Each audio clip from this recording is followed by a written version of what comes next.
नमस्कार, छत्तीसगढ़ डिबेट में आपका स्वागत है। दांव पर साख।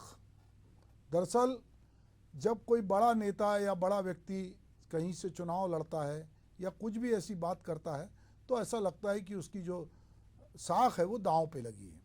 अभी भूपेश बघेल चुनाव लड़ रहे हैं राजनांदगांव से, तो ऐसा लगता है कि वो पूर्व मुख्यमंत्री हैं और पूर्व मुख्यमंत्री जनता में अगर कांग्रेस के कहें तो सबसे ज़्यादा लोकप्रिय नेता भी हैं।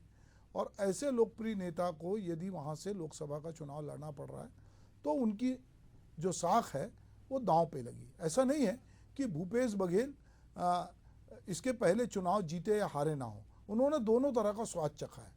वो जब पाटन विधानसभा चुनाव लड़ रहे थे या लोकसभा चुनाव उन्होंने लड़ा तो वो चुनाव हारे भी और चुनाव जीते भी। इस बार उन्होंने जो दुर्ग से प्रत्याशी विजय बघेल उनको पाटन से चुनाव हराया, पर वो दुर्ग से नहीं लड़के राजनांदगांव से लड़ रहे हैं। तो लोकसभा सीट पर ना केवल भाजपा और कांग्रेस बल्कि दोनों पूर्व मुख्यमंत्री जो हैं उन दोनों की साख दांव पे है।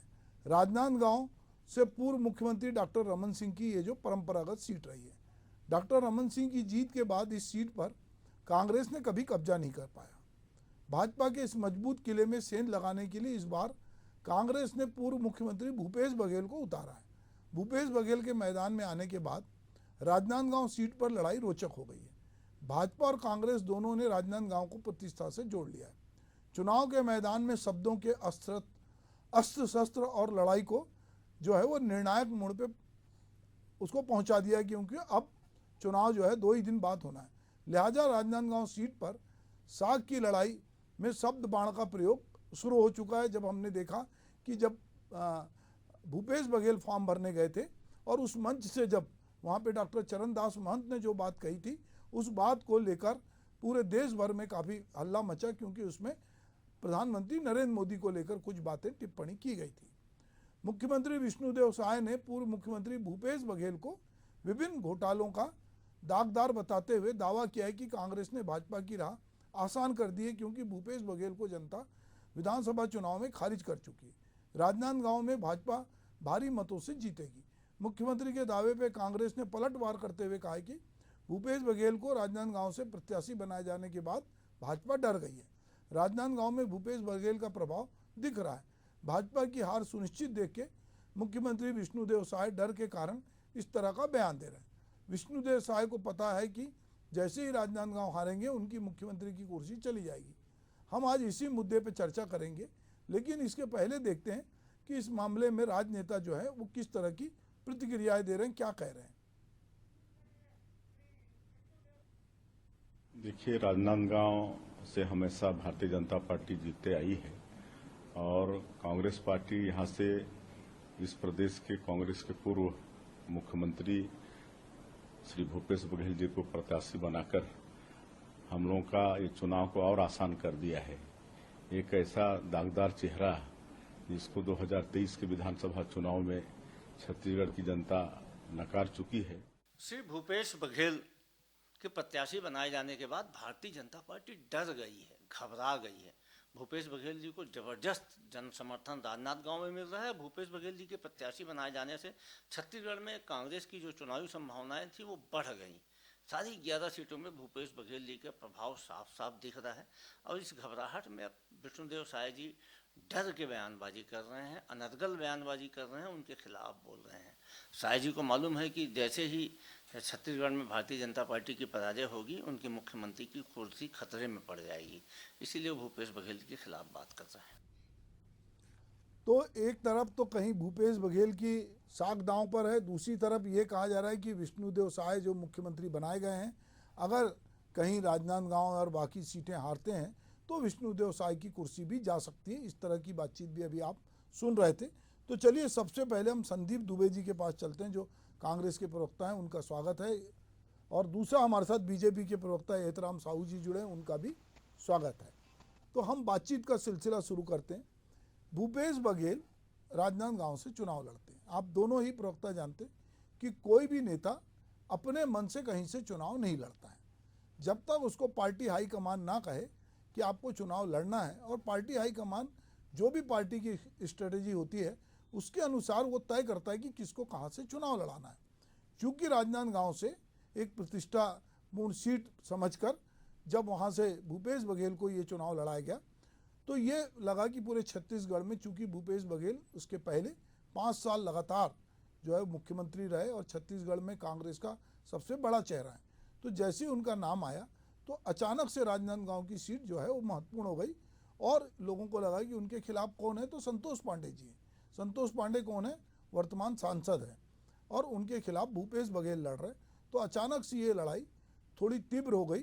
छत्तीसगढ़ की 11 सीटों में सबसे ज़्यादा यदि लोगों का ध्यान अगर किसी ने खींचा तो राजनांदगांव की सीट है। अब चूंकि ये कह रहे हैं कि भूपेश बघेल वहाँ से लड़ रहे हैं इसलिए वो दागदार चेहरा है और वो दागदार चेहरा इसलिए हमारी जीत आसान है। तो क्या वाकई में भूपेश बघेल दागदार चेहरा है, या जैसा कि अभी कांग्रेस प्रवक्ता कहेंगे कि उनको दागदार बनाने में किन किन एजेंसियों ने रोल प्ले कर रही हैं, किस तरह से उनकी छवि खराब की जा रही है, ये बात भी आप कांग्रेस बार बार कहती है। तो मैं संदीप जी से ही जानना चाहता हूं कि संदीप दुबे जी, आप बताइए कि भूपेश बघेल के राजनांदगांव से चुनाव लड़ने के क्या मायने हैं और उसका असर आपकी बाकी सीटों पे किस तरह जा रहा है, और क्या भूपेश बघेल के खड़े होने से भाजपा की जीत आसान हो गई है? सुभाष जी नमस्कार। जी मैं आपके बहुत शालीनता पूर्ण व्यवहार का हमेशा कायल रहा हूँ। आप इतने अच्छे मतलब वक्ता हैं, मैं आपके सामने क्या बोल पाऊंगा, आप सब कुछ जानते हैं। जी लेकिन एक बात बता दूं कि पिछले लोकसभा चुनाव के बाद कांग्रेस ने इस लोकसभा चुनाव के लिए 1.5-2 साल से तैयारियां कर दी, सिर्फ छत्तीसगढ़ नहीं पूरे देश में। तो कांग्रेस का कोशिश रहा है कि हर सीट में एक कॉन्टेस्ट करने वाला कैंडिडेट मिले, जैसा कि आप छत्तीसगढ़ में देख रहे होंगे कि कांग्रेस ने अपने तरफ से मजबूत कैंडिडेट दिया है, जिससे भूपेश बघेल जी भी एक है। और भूपेश बघेल जी ओबीसी का चेहरा है। आज प्रदेश में जो जिस वर्ग से वो आते हैं वो दूसरे नंबर में है पॉपुलेशन के हिसाब से।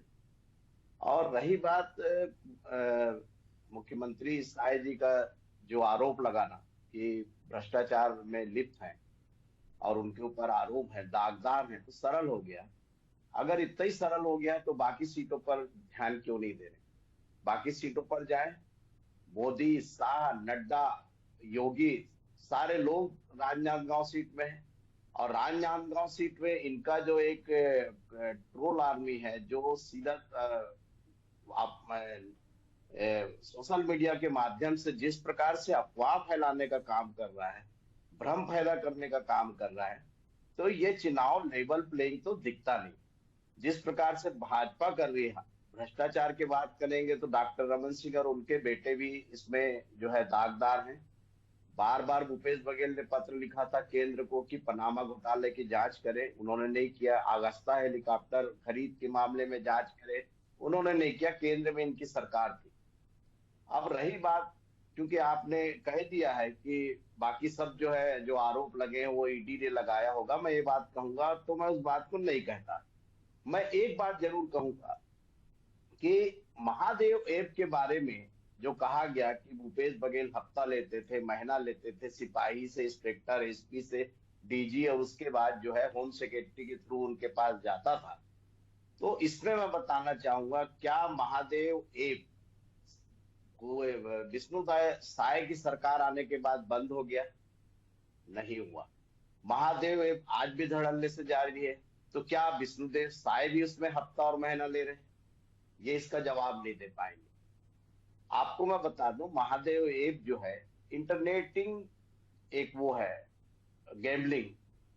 अभी अभी जो है रायपुर जेल से खबर आई थी, दुर्ग जेल से, कि दुर्ग में भी महादेव ऐप जेल के अंदर खेला जा रहा है।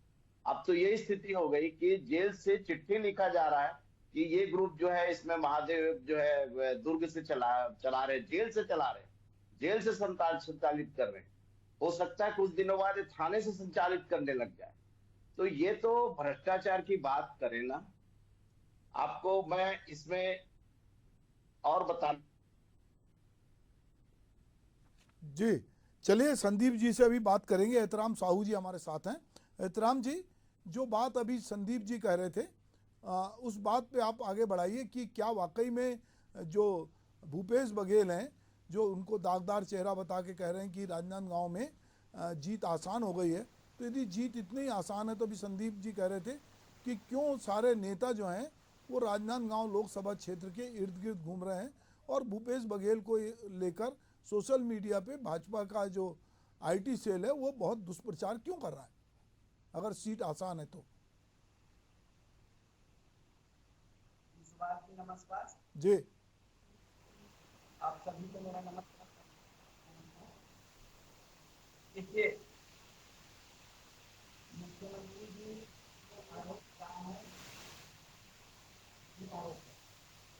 सरकार 5 सालों जी, सरकार की सिर्फ उपलब्धि थी घोटाला और घोटाला, और उसी घोटाला के कारण छत्तीसगढ़ की जनता ने भूपेश पे भरोसा नहीं किया और छत्तीसगढ़ की इस जनता ने भूपेश को छत्तीसगढ़ से हटा दिया। आज वही कांग्रेस फिर से भूपेश के ऊपर भरोसा करके राजनांदगांव से लोकसभा सीट लड़ा रही है।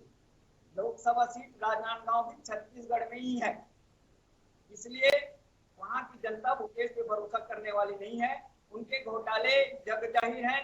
अभी हमारे कांग्रेस प्रवक्ता जी बात कर रहे थे महादेव ऐप की।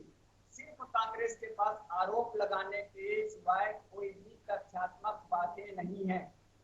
भारतीय जनता पार्टी के केंद्र की 10 साल की बातें करें या इस 4 महीने की छत्तीसगढ़ के शासन की बात करें, सारी योजना निर्विवाद और निष्पक्ष कर रहा है। कहीं कोई घोटाला नहीं है। हमारे 10 साल के मोदी जी के कार्यकाल में एक भी घोटाला नहीं है। इसीलिए तो कांग्रेस लोक लुभावन वादा करके जनता को लुभाने के लिए न्याय और गारंटी की योजना की गारंटी दे रही है। छत्तीसगढ़ की जनता और पूरे देश की जनता पूछ रही, सुभाष जी 77 से 55 सालों तक कांग्रेस ने शासन किया, कहां गया उसका गारंटी और न्याय? ये सिर्फ जनता को लुभाने के लिए कार्य कर रहे और छत्तीसगढ़ की जनता बहुत अच्छा से जानते हो, राजनांदगांव की जनता और बहुत अच्छा से जान रही है। इसलिए तो विगत कई कार्यकालों से उनका खाता नहीं खुला है लोकसभा में। जी, मैं एहतराम जी ये बात कह रहा था, अभी ये संदीप दुबे जी एक बात कह रहे थे कि ये जो महादेव ऐप जिसकी सर्वाधिक चर्चा होती है और ये इसमें जिसमें भूपेश बघेल पर भी आरोप लगे थे, पर ये महादेव ऐप अभी भी सत्ता बदलने के बाद भी ये जारी है, जिसकी बात अभी इन्होंने प्रवक्ता जी ने कहा कि भाई महादेव ऐप जो है अगर वो भूपेश बघेल के संरक्षण में चल रहा था तो भूपेश बघेल तो हट गए, अब कैसे चल रहा है और क्यों चल रहा है। और भूपेश बघेल ने जब मुख्यमंत्री थे तो कई लोगों पे कार्रवाई करते हुए उनको गिरफ्तार करने की बात की थी। तो अब कांग्रेस ये पूछ रही भाजपा से कि ठीक है साहब, हमारे समय तो चल रहा था, तो आप क्यों नहीं बंद कर रहे हो। ये सवाल अभी आपसे संदीप जी पूछे, मैं इसी का जवाब चाह रहा था। वही मैं संदीप जी से पूछना चाहता हूँ, कहाँ चल रहे हैं इसकी जानकारी दे, क्योंकि महादेव सट्टा की जानकारी कांग्रेस को होगी, भारतीय जनता पार्टी को नहीं। चूंकि जो नहीं चल रही है, केंद्र से उसका ऐप को बैन कर दिया गया है और कांग्रेस को मालूम है, कांग्रेस के शासनकाल में चलता रहा, इसलिए कांग्रेस को मालूम होगा। तो कांग्रेस ही बता दे, भारतीय जनता पार्टी को नहीं बताया तो पुलिस को बता दे। दैनिक भास्कर में छपा, दुर्ग जेलर के यहाँ कार्रवाई हुई है। अब आप अपना नंबर देंगे, मैं भेज दूंगा सारा चीज। लेकिन ऐसा मत करिए, डिबेट में बैठे हैं तो थोड़ा गंभीरता से बात करेंगे तो ठीक रहेगा। लेकिन चल तो रहा है महादेव। अच्छा चलिए संदीप जी, जहाँ जहाँ चल रहा है आप पता करके बता दीजिए कि गेमिंग जो है खेल है कहाँ चल रहा है। नहीं, गेमिंग है, ये इंटरनेट गेमिंग है, पूरे वर्ल्ड में चल रहा है। मतलब जहां हो सकता है भारत में चल रहा है। इनके अपराधी बॉम्बे से पकड़े गए, इन्होंने ईडी ने पकड़ा, बॉम्बे से पकड़ा, दुबई से लाया और भी जगह, भोपाल से पकड़े गए। ये गेमिंग एक छत्तीसगढ़ का नहीं है, गेमिंग ऐप छत्तीसगढ़ का नहीं है हेतराम जी। अब मैं आपसे दूसरी बात करना चाहता हूँ। आप मुझे 10 साल में, मैं आपसे पूछ सकता हूँ, 10 साल में 2 विकास के काम जो छत्तीसगढ़ के लिए केंद्र सरकार ने किया हो ये बता दें। अगर नहीं तो 70 साल की जो बार बार बात करते हैं, मैं आपको 22 अभी गिना सकता हूँ, 22 काम जो छत्तीसगढ़ में बड़े हुए। पहला रविशंकर जलाशय जो है बना, भिलाई स्टील प्लांट कांग्रेस की सरकार की देन है। रविशंकर विश्वविद्यालय कांग्रेस सरकार की देन है, खैरागढ़ विश्वविद्यालय सरकार कांग्रेस की देन है, हसदेव डैम कांग्रेस की देन है, कोरबा विद्युत संयंत्र कांग्रेस की देन है, भारत एल्यूमिनियम प्लांट कांग्रेस की देन है, एनटीपीसी कांग्रेस की देन है। उसके बाद गुरु घासीदास विश्वविद्यालय बना, फिर बाद में अटल यूनिवर्सिटी हो गया, रायपुर मेडिकल कॉलेज हो, पूरे देश में जो प्रदेश में जिला अस्पताल, सरकारी अस्पताल जो ब्लॉक स्तर पे होते हैं, वो सब जो है कांग्रेस की देन है। आप भी वहीं इलाज कराए पढ़े, हम भी वहीं इलाज कराए पढ़े, उसी यूनिवर्सिटी में पढ़े हैं। लेकिन आप लोग जो एक सिरे से नकार जाते हैं कि 70 साल में काम क्या हुआ, हम उसको भूल जाते हैं कि कांग्रेस ने कुछ नहीं किया। 10 साल में 2 काम छत्तीसगढ़ के आप बता दीजिए, 10 साल में 2 काम जो केंद्र सरकार ने किया।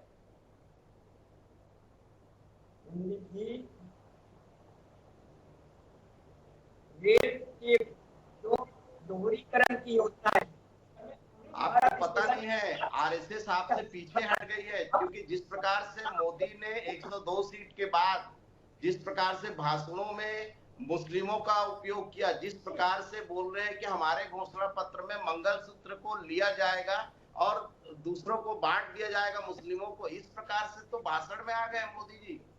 उनका बड़ा सम्मान हमें करना चाहिए, देश के प्रधानमंत्री हैं, उनको इतना नीचे गिर के नहीं बात करना चाहिए। उनके पास काम का कोई विजन नहीं है, ना काम है, अभी तो टेलर है, अभी टेलर है। महंगाई पे आप बात नहीं करते,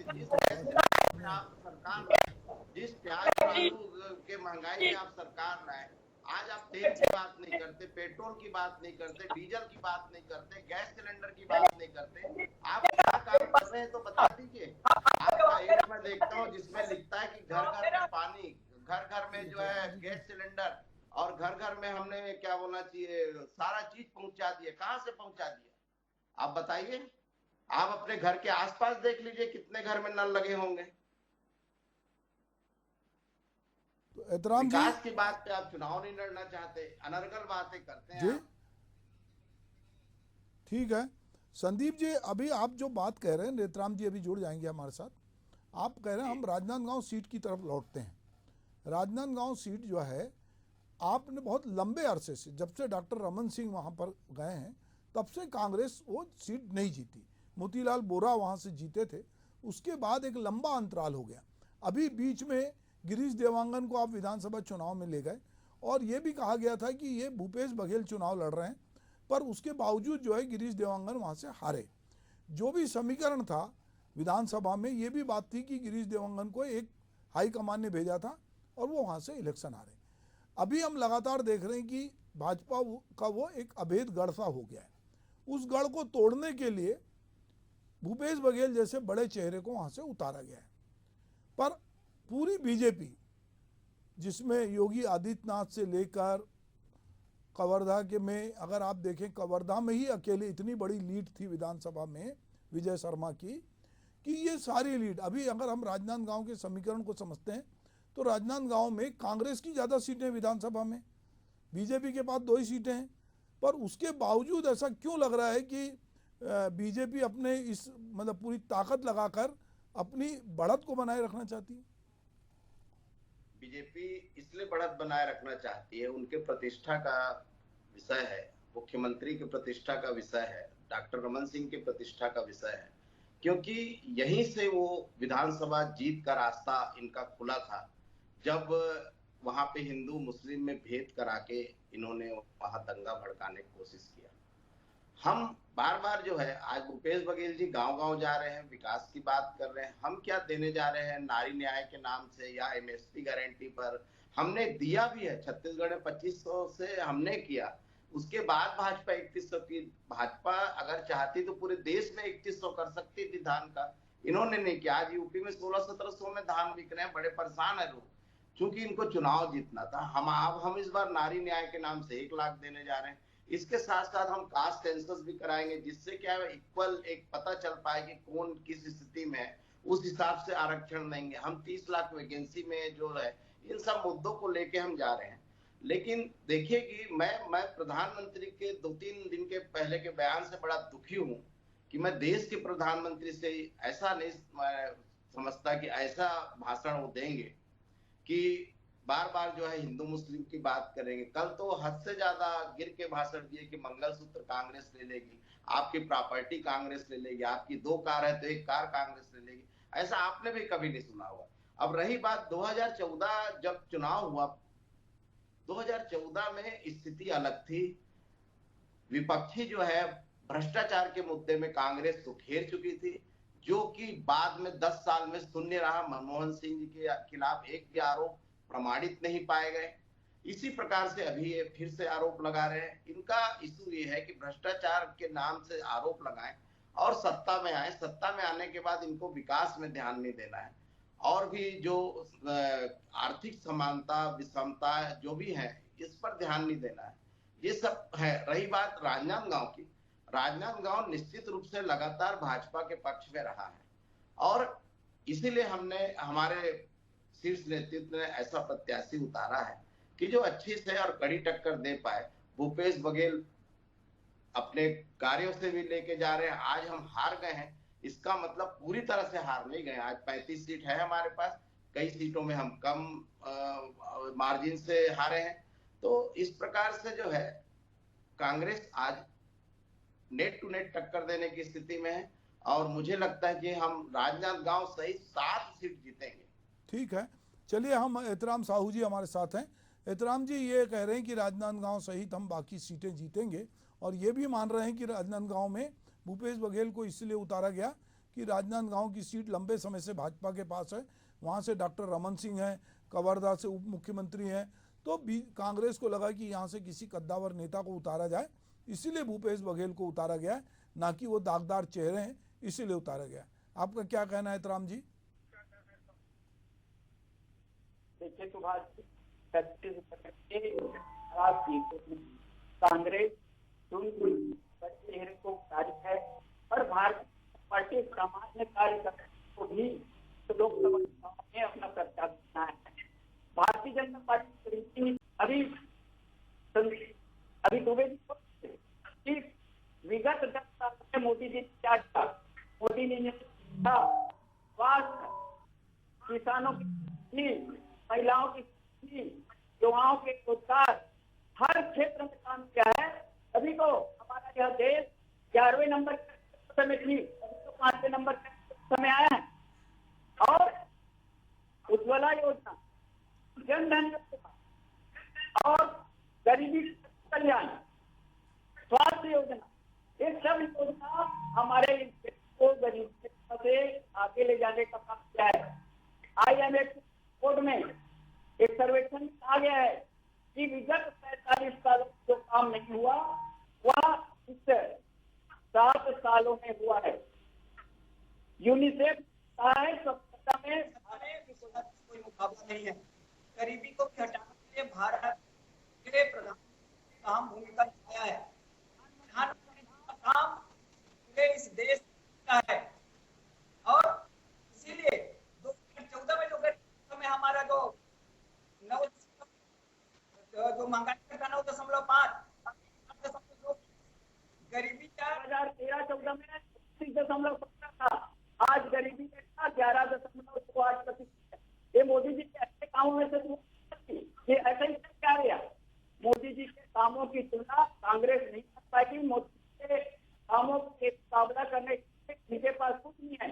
सच्चाई यह है कि इस देश को कांग्रेस ने सिर्फ जातिवाद, वंशवाद, भ्रष्टाचार, तुष्टीकरण की राजनीति किया है।